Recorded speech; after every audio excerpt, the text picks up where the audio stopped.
I knew that quarter would be challenging when the new regional director started talking about synergy as if it were a sacred text. That, and when the leadership team avoided eye contact during our Friday briefings, instead just smiling at their phones like a pack of hyenas in expensive suits. Still, I showed up every morning, crisp blazer, determined smile, ready to tackle the day. After 15 years dedicating myself to this company, I had finally secured the major win. A $2.4 million software integration deal with a national logistics firm. It was my biggest close, my personal Everest, the kind of achievement that used to earn a commendation, or at least a public acknowledgement. But things had felt off. There were no congratulations when I mentioned the pending deal on the Monday pipeline call. Just a curt good job from Mark, our perpetually stressed sales manager, who seemed to spend more time on his fantasy football league than actually managing. HR became distant, and Sarah, the CFO, queen of dry presentations and even drier conversations, accidentally replied all to one of my emails with just the word soon. I tried to ignore it, telling myself they were probably just reorganizing, or maybe I was just overworked and paranoid. You pour your life into a company, missing family events, working through holidays, and you start to believe they owe you something. Not money, not even loyalty, just basic human respect. But corporate decency, I've learned, is like a mirage, promised, rarely delivered. Still, I didn't let the strange atmosphere deter me. My focus remained on closing the deal. The final paperwork arrived on a Thursday. The deal was finalized Friday at 5:46 p.m. I remember the exact time because I pumped my fist so hard I nearly knocked over my coffee mug. I forwarded the signed contract to accounting, copied the relevant team members, and leaned back, expecting at least a simple thumbs up. Instead, I received a calendar invite. Conference Room B. Urgent HR Sync. Nothing good ever happens in a room labeled B. You're either being let go, accused of something, or about to endure a mandatory training session led by someone who uses corporate buzzwords unironically. I accepted the invite and walked in, feeling like a lamb led to slaughter. Do you want to know what betrayal smells like? It's a blend of new office carpet, cheap hand sanitizer, and the self-satisfied cologne of a man who's already mentally spent your commission on a new car. They didn't even ask me to sit. The HR representative and Mark just stood there, looking like two mannequins who had forgotten their lines, muttering about departmental restructuring. They said, "Your position has been deemed redundant." There was no mention of the deal, no acknowledgement of the 15 years I had dedicated to that company. Just a printed letter and a vague offer of transition assistance. Let that word sink in. Transition, as if I were a mobile app that needed uninstalling. I didn't cry. Not there. I clenched my jaw so tight my teeth ached, took the envelope, nodded as if accepting an award, and walked out. But they overlooked one crucial detail. I had built their entire building access system, not just managed it.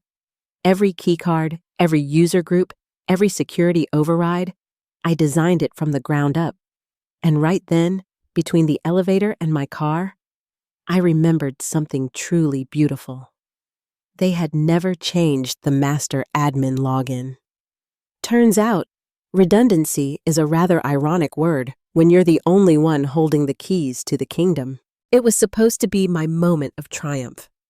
I had meticulously reviewed every line in that contract, cross-referenced the installation schedules, scanned the license agreements, even tracked down the elusive legal counsel who vanished every Friday afternoon. By 5:46 p.m., I had sent the final confirmation to the client and copied the entire team. The deal was done, signed, sealed, with a six-figure commission practically shouting from the spreadsheet. I leaned back in my chair, exhaled, and texted my husband. "Dinner's on me tonight." We did it. That's when my screen flashed with the invite. Glassroom. Immediate HR meeting. I've seen enough corporate dramas to know that immediate HR is code for "we're about to dismantle your career," and ask if you brought a box for your desk. I walked down the hallway, past the printer I once fixed with a paperclip, past the junior analyst whose name I always remembered, past 2 managers pretending not to whisper as I passed. They all knew. You could sense it in the air, a metallic hum of impending betrayal, like ozone before a storm. I stepped into that glass conference room, the one they used for their transparent discussions that often ruined lives. And there they were, Mark from sales, smirking as if he'd just gotten away with something, and Lisa from HR, wearing her most somber expression. "Hey, Julia, thanks for joining," Mark said, as if I were there for a casual chat. Neither of them made eye contact. Lisa shuffled papers like a blackjack dealer having an existential crisis. Mark cleared his throat and began, "Listen, first off, we just want to say we really appreciate everything you've done." That's when my stomach dropped. It wasn't a discussion. It was the discussion. "We've been evaluating departmental efficiencies," Lisa chimed in, reading from a script. "And after much consideration and recent restructuring, your position is being phased out, effective immediately." I blinked, thinking I must have misheard. "Phased out?" "Yes," Mark jumped in, too eager, like a game show host revealing a twisted prize. "It's about aligning resources with core objectives." "Wait," I cut in, my voice steadier than I felt. "I just closed the largest deal this company has had in 3 years." "What about that?" "That's part of the evaluation," Lisa mumbled, flipping to another page. "There's a clause, Section 14B, that allows commission forfeiture in the event of termination prior to disbursement. Legal has reviewed it. You're firing me an hour after I closed a $2.4 million deal and saying I don't get any of it?" Mark gave a weak shrug, as if apologizing for a minor inconvenience, not for robbing me blind. "It's not personal. Not personal." The blood drained from my face, my ears buzzed, and the edges of the room seemed to curl in. Lisa continued talking about benefits and final paychecks, but I didn't hear her. I stared at Mark's smug expression and imagined punching it with my coffee mug over and over. But I didn't scream, didn't cry. I swallowed the sob clawing at my throat and smiled as I stood up. "Great," I said. "Good luck with everything." My chair screeched as I pushed back. I walked out while they pretended to shuffle more papers. I didn't look back. Not once, but oh, they would. The hallway felt longer on the way out, as if the walls knew what had just happened and were closing in to watch me take my walk of corporate shame. My heels echoed on the linoleum like slow, deliberate gunshots. I didn't grab anything from my desk. Not the framed photo of my dog. Not the stapler I had borrowed from Mark years ago out of spite. Not even my world's okayest closer mug. I left it all. Let them stare at my empty chair like it was a gravestone. I hit the elevator button and waited. That's when I heard it. A laugh, followed by a voice. One of the younger account reps, a junior named Kyle, who thought selling printers made him a titan of industry. "She didn't even see it coming," he snorted. Another voice chimed in. "Well, I guess that's what happens when you get too comfortable." Too comfortable? That was rich, coming from a guy who once asked if we billed monthly or Montayao because he saw a typo on an invoice. The elevator doors opened, and I stepped inside. My teeth clenched so tight, I tasted blood. I waited until the doors closed, until I was alone, cocooned in brushed steel and elevator music. Then I pulled out my phone, logged in. No hesitation, just muscle memory. Admin console, building security, user access permissions. It was still there, my name at the top of the tree, Master Admin, full access. A title they never bothered to update because it had been outsourced to freelancers who couldn't code their way out of a simple form. I scrolled. Mark, Lisa, the entire executive team, even the CEO, David, with his ridiculously bright lanyard and his 2-factor authentication that he never set up correctly.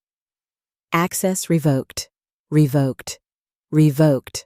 One by one, I ghosted them from their own building. Security staff? Revoked. Parking garage codes? Disabled. The fancy coffee machine that required badge access for espresso shots? Gone. I left one person with access, facilities maintenance, because Tom still sends me funny memes and helped me carry my monitor 5 years ago when we moved floors. Tom's innocent. Tom stays. I hit save. The screen blinked. Settings updated. Then I whispered it, low and venomous. Redundancy, huh? The elevator dinged at the ground floor. I stepped out into the warm July heat, sunglasses on, rage simmering under my skin like coiled wire. They thought I was done, that I'd slink off into the night, head bowed, maybe send a sad little email asking for a reference. But I wasn't going to beg. I wasn't going to whimper. I was going to watch. And when Monday came, oh baby, they were going to be the ones on the outside looking in. Saturday morning, I woke to a soft buzz on the nightstand. I thought it was my husband checking if I wanted pancakes. Instead, it was a cascade of system alerts, a digital symphony of confusion and failure. Subject lines like urgent access issue, admin override attempt failed, security console down. Do you still have the old server password? I scrolled through my inbox with one eye open and a smirk forming. It was like watching raccoons try to hotwire a luxury car. These geniuses who called me legacy baggage behind my back were now knee-deep in a mess I had handcrafted with care and a healthy dose of paranoia during the startup years. The access system wasn't just a plug-and-play badge reader setup. I had built redundancies within redundancies, hard-coded protocols, multi-tiered permissions. You needed admin rights just to access the override menu. And if you failed more than 3 times, the system kicked you into a lockout mode that required biometric confirmation or an encrypted recovery key. Spoiler, I never gave them the key. I poured myself a cup of coffee and opened the admin dashboard just to see the fireworks. Attempts were coming in from every department.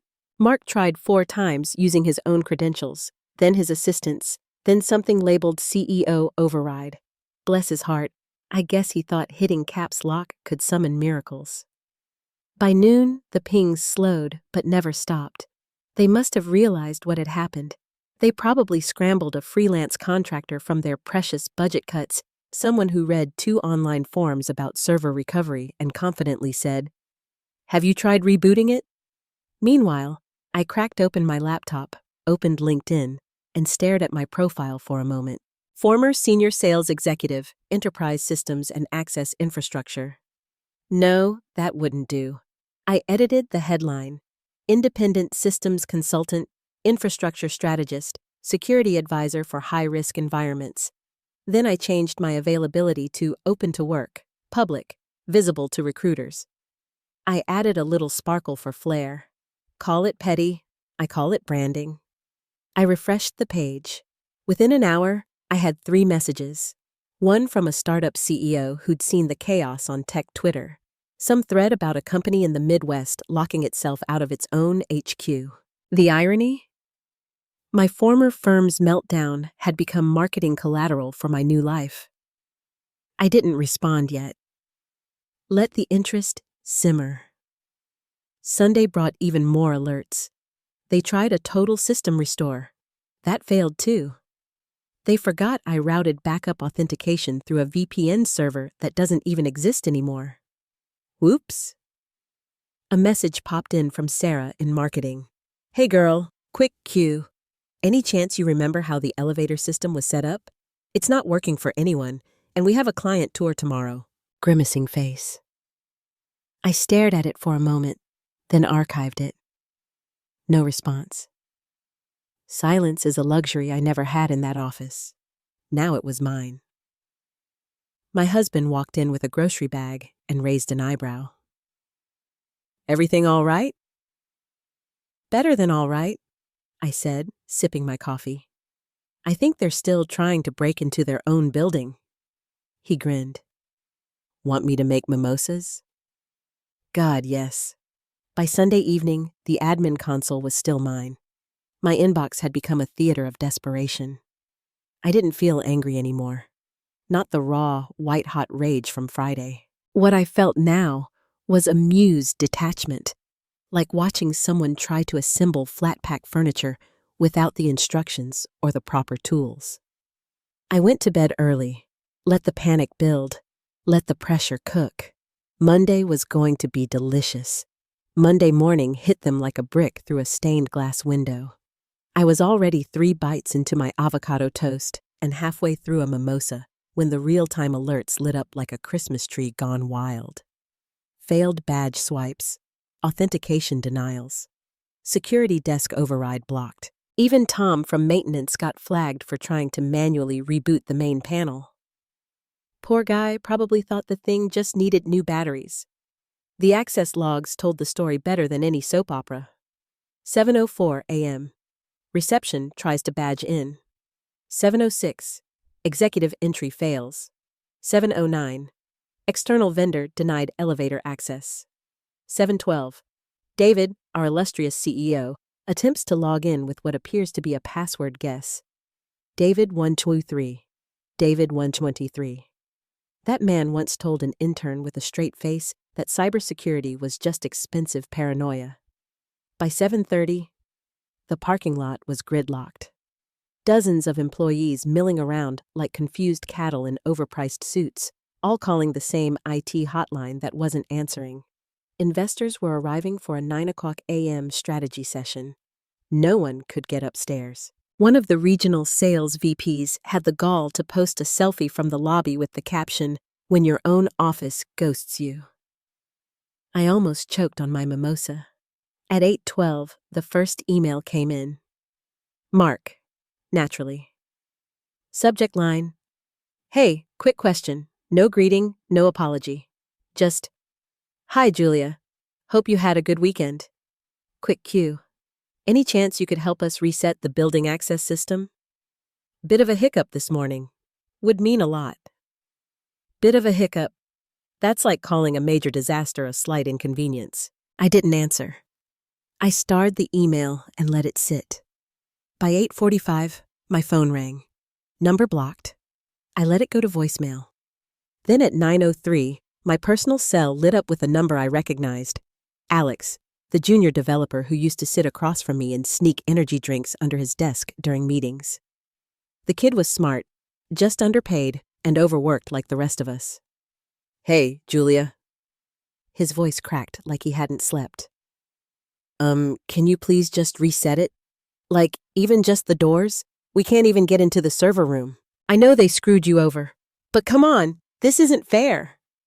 I paused, not because I felt bad, but because it was the first time someone said out loud what everyone else was tiptoeing around. They screwed you over. Not we made a decision, not corporate restructuring, not we're all navigating change. Just screwed. I took a slow breath and answered evenly. "I'm afraid I'm not authorized anymore." Silence. Then, "Oh, okay. Got it."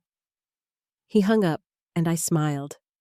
Not a grin, not some villainous cackle, just a small, satisfied smile, like scratching a long-standing itch. For 15 years, I'd been told to smile more, give more, stay late, sit quiet, don't ruffle feathers. I held my tongue through countless instances of credit theft, through being passed over for promotions so that some guy named Steve could fail upward in his ill-fitting suits. But now they were locked out of their own empire, a castle built on my back, and now they couldn't find the drawbridge. The champagne stayed cold in the fridge. I didn't celebrate. I observed, and for the first time in years, I felt taller, whole, recalibrated, like I hadn't just reclaimed power. I'd redefined it. By noon, the white flag arrived, wrapped in corporate panic. The call came from an unknown number, but the voice on the other end was unmistakably Sarah, the CFO, with the warmth of a broken printer and all the charisma of a beige spreadsheet. I hadn't heard her speak directly to me in 3 months. Now she sounded like she was calling from a bunker, probably sitting on a folding chair in the parking lot, sweating through her blouse while the Wi-Fi signal bounced off tinted windows. "Julia," she began, as if we were old friends catching up over brunch, and not two people locked in a passive-aggressive hostage crisis. "We'd like to formally request your assistance on a temporary basis to help restore systems access and resume normal operations." "Is that so?" I said, swirling my coffee. "We're prepared to bring you on as a consultant," she continued. "Short-term, of course, at a reduced rate reflective of the company's current financial constraints. Retroactive commission is unfortunately not part of the conversation at this time, but we deeply appreciate your partnership." Partnership. I leaned back in my chair, stared out the window at nothing in particular, and let the silence do the heavy lifting. When I finally spoke, it was with the kind of calm that makes people shift in their seats. "Here's what I'll need," I said. "Triple my previous hourly rate, my full commission in writing, and unrestricted control over all access systems, no interference. I don't answer to Mark. I don't check in with IT. And I definitely don't need Sarah's approval before I breathe." Silence. A nervous exhale. "Triple rate is aggressive. Tell that to the investors sweating in your lobby." She hesitated. I could hear pages flipping, maybe a spreadsheet, maybe her own pride. Then she said the thing all weak leaders say when the ground crumbles. "I'll have to speak to legal." "That's fine," I said, already checking my inbox for more LinkedIn messages. "This offer expires in 10 minutes. Then, a click. She hung up. Didn't say goodbye, didn't say thank you. Just a quiet little rage click, like someone trying to slam a rotary phone and realizing it's a touchscreen. I sat there in the hush that followed, letting it seep into my bones. It wasn't joy, wasn't even revenge. It was clarity. They still thought this was a negotiation. They hadn't realized yet that the game was over, and they were just fighting over scraps on a board I no longer played on. I reopened the admin panel, not to change anything, just to admire it like a painting. A masterpiece of arrogance met with quiet rebellion. They'd be back.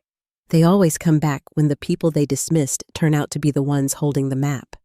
And when they did, the price would go up. By Tuesday, I had my own domain name, business cards on rush order, and an inbox that smelled like opportunity. Turns out, when a company locks itself out of its own headquarters and cancels 5 client demos in 2 days, people start asking questions, then looking for exits, especially when those clients remember who actually made the machines run. Spoiler alert, it wasn't Mark. It wasn't David. It wasn't anyone whose title included the word evangelist. First to jump ship was Apex Solutions. I'd worked with their CTO personally, building out their compliance framework from scratch. When his email hit my inbox with the subject line, "Lunch," I knew it wasn't about soup. By dessert, he had handed over the full systems contract and asked if I could recommend someone to replace their current vendor, my former employer. "I just don't trust a company that can't even unlock its own bathroom," he said, stabbing a cherry tomato with existential rage. Second came Vanguard Health. Their regional director called me from his car, whispering like he was trying to escape a hostage situation. "You built our backbone, Julia. We don't care about the logo. We care about you. Send over whatever you've got." So, I did, with a 20% markup and my new consulting letterhead. The one that mattered, the crown jewel, was Global Systems. A massive contract, international footprint, the kind of client that gets mentioned at keynote speeches and makes investor decks sparkle. I'd been nurturing that relationship for years, laying groundwork like a gardener who knew the season would change, and now it had. They hadn't left yet, but the cracks were showing. I got an email from their VP of Operations. "We're evaluating our vendor relationships. Let's talk." I didn't rush it. I spent the afternoon drafting a proposal so airtight it could survive orbit: custom support tiers, personalized escalation paths, integrated access training modules, Everything my old company promised and never delivered. No fluff, just solutions. Me, in full. While I polished that pitch, my phone buzzed with a former coworker's message. Heads up, board just called a closed-door meeting. CTO's getting grilled. I found out he gave Mark access to override protocols and bricked the failover server. It's chaos. I didn't smile. I exhaled. There's a special kind of calm that comes when you realize the storm isn't your problem anymore, but you do control the floodgates. Whispers followed. The board was investigating systemic infrastructure gaps. HR was reviewing termination procedures. Someone floated the phrase, wrongful dismissal. Even Lisa, the HR puppet, went suspiciously silent on LinkedIn. No new posts about workplace wellness or trust circles. Meanwhile, I sat at my kitchen table in leggings and a hoodie, sipping iced coffee and refining my global systems pitch deck. No blazer, no buzzwords, no one interrupting me with a meeting invite titled Alignment Check-In. The tide wasn't just turning, it was rolling. And for the first time in a long, long while, I was the one steering the current. The call came just past 6:00 p.m., that sweet spot when corporate egos are at their weakest and the day's failures have marinated into full-blown desperation. Caller ID, David Whitmore, CEO, king of open plan offices and TED Talk quotes. He couldn't explain if you waterboarded him. I let it ring twice, then 3 more times, then picked up but didn't say a word. Just silence. He cracked first. "Julia," he said, his voice strained like he'd swallowed glass. "Thank you for picking up." I imagined him in his luxury SUV, tie loosened, face beet red, dashboard Bluetooth glitching, trying not to scream while some investor chewed him out over a video call. "I want to talk," he said. I sipped my drink. "I bet you do. Listen, I know things escalated. We made some decisions, ones I regret, and I think it's time we put this behind us. Come in, fix it. We'll find a way forward. Is that right? We'll make a formal offer," he added quickly. "Full consulting rate? Temporary, of course. With appropriate access credentials reinstated." There it was. Him choking on the word access like it personally insulted him to admit I still held the keys to the building he used to strut through like a discount tech god. "I see," I said, then paused, letting the silence stretch like tension wire. "You made a decision to cut costs." "Yes, it was a mistake." "No," I corrected, my tone low and cold. "It was a choice. You fired your most experienced strategist to avoid paying her what she earned. You left your infrastructure dependent on people who couldn't reset a router without searching online. You didn't just lock yourself out of your office, David." I leaned back in my chair and smiled into the phone.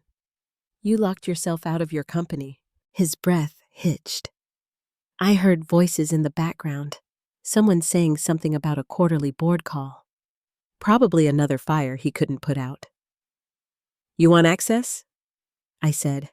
"I'll give you access. Bare minimum. No bells, no whistles.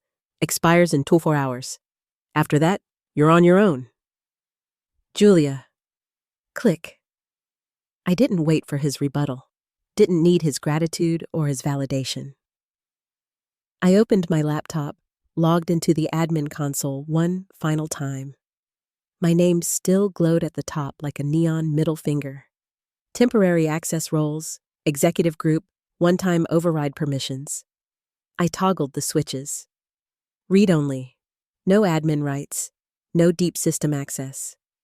Just enough to let them into the building so they could sit in their offices and panic more comfortably. At the bottom of the screen, I set the expiration timer. 23 hours, 59 minutes, no grace period, no auto-renew. They'd get in, but they'd stay out of everything that mattered. I hit save. The screen flashed. Confirmation. The keys were out of my hands, but the house was already crumbling. That night, I poured myself a glass of wine and stared at the city lights through my living room window. I wasn't angry. I wasn't even gloating. I was building something new, with fewer doors and better locks. And this time, no one was locking me out. It hit the news wire like a slap with a frozen fish. Key clients depart. Tech firm after cybersecurity blunder. Internal access failure cited as root cause. They tried to spin it, of course, called it a misconfiguration during system upgrades, blamed a third-party vendor transition, used words like cloud and legacy stack as if tech jargon could patch a sinking ship. But insiders knew. Hell, clients knew. 3 of them jumped in 48 hours. The last straw wasn't just the badge system meltdown. It was the emails that went unanswered, the meetings that never happened, and the growing realization that Julia, the woman they fired to save a commission check, was the only one who ever made things work. And Julia, she was standing in her new office, a real one. Windows, light, a view of the river that didn't smell like broken dreams. She wore sneakers now. No heels, no dress code, no performative girl boss mugs. Just a hoodie and a brain full of blueprints no one else could replicate. Her new assistant walked in, tablet in hand. "I've got a meeting request from..." The assistant flipped the screen, a name she hadn't seen in weeks. Mark Thompson, strategic advisor, interim CTO. Julia blinked, then let out the softest chuckle. Just enough breath to carry a silent message across the room. She reached for her phone, opened the calendar, and without a second thought, hit delete. No message, no response, no room for ghosts. She turned back to her whiteboard. Her new client integration map gleamed in clean, confident lines. The work was harder now, more pressure, more responsibility. But it was hers, built from the ashes of betrayal, powered by pure, uncut determination and spreadsheets nobody dared touch but her. The voice inside her, quieter now, but stronger, spoke without bitterness, without rage. "They thought they could shut the door on me," she murmured. A pause, a sip of coffee. Turns out, I was the door. And somewhere on a forgotten server, they never figured out how to replace. The system's lock screen blinked its final message. Access denied. A flicker. Black screen. Silence. The most powerful takeaway from this story isn't about revenge, but about self-worth and resilience. Julia didn't resort to anger or pleading. She simply allowed her former employer's own incompetence to unravel the very structure they tried to exclude her from. It's a reminder that sometimes the most impactful move in any challenge is knowing when to step back, trust in your own capabilities, and let the truth of your value speak for itself. Your skills and integrity are your most valuable assets, and no one can truly take them away from you. When you are confident in your abilities, you become the key to your own success, and others will eventually recognize that.